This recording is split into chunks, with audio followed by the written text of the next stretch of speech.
Aleksandar Šeliga, remi brez golov v Velenju. Vaš komentar tekme? Ja, igrali smo proti čvrstemu nasprotniku. Ustvarili smo si dve situacije, mogoče tri, s kateri bi lahko dosegli kaj več. Imeli smo ogromno prekinitev, na našo žalost nam ni uspelo zatresiti nasprotnikove mreže.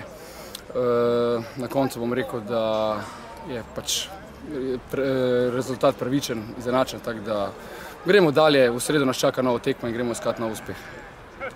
Nik, lahko rečemo, da ste v zvezni vrsti nekako vzpostavili red, prevladovali ste skozi celo tekmo, kaj je manjkalo?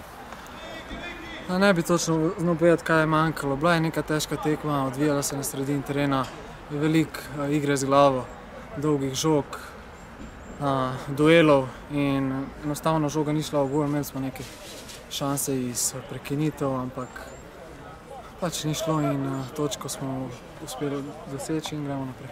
Naporen ritem se nadaljuje, pokalna tekma z Domžalami. Ja, tako naporen ritem, v sredo Domžale, nova tekma, zdaj se regenerirati in Domžale po dober rezultat.